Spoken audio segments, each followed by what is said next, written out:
The Rehab Leadership Framework provides a structure for our leadership and offers guidance for developing and improving our leadership effectiveness.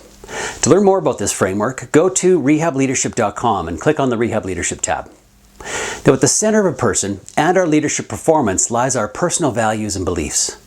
Personal values and beliefs are fundamental to who we are as humans and dramatically influence how we show up in leadership situations.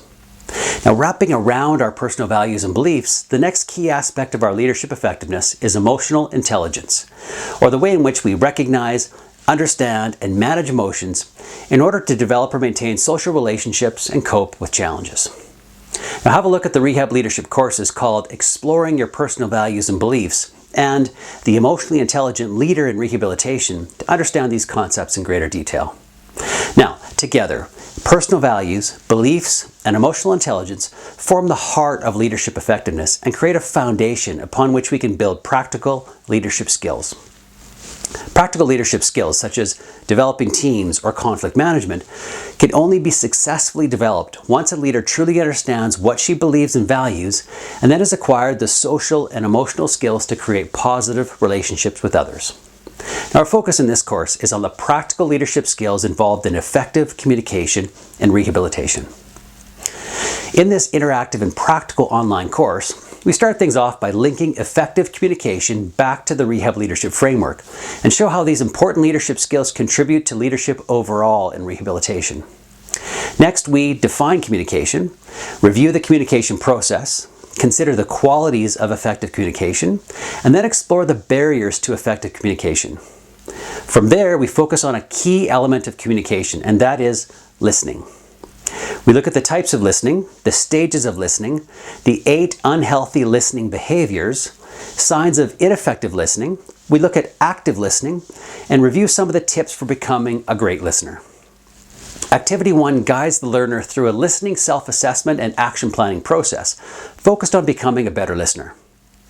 After creating a foundation based on the essential elements of communication and listening, we shift into the discussion of the interpersonal gap theory and look at how miscommunications occur due to the difference between what someone means to communicate to another person and what is actually received by the other person. We look at how to close the interpersonal gap with an easy-to-use tool called the awareness wheel, and then learn to apply this tool through a practical activity. Now, whether we admit it or not, we can probably all think of a time where we made a false assumption or jumped to a conclusion. This tendency can sometimes exacerbate the interpersonal gap. Therefore, we take a few minutes in this course to talk about the ladder of inference and consider how, at times, it can be very easy to move quickly from observations to conclusions and actions. Now, generally, humans tend to have either a preference for introversion or extroversion, sometimes quite strong and other times quite weak. Either way, the way in which we interact and communicate with others is linked to this preference. As a result, we spend a few minutes talking about how preference for introversion or extroversion might show up in the way that a person communicates.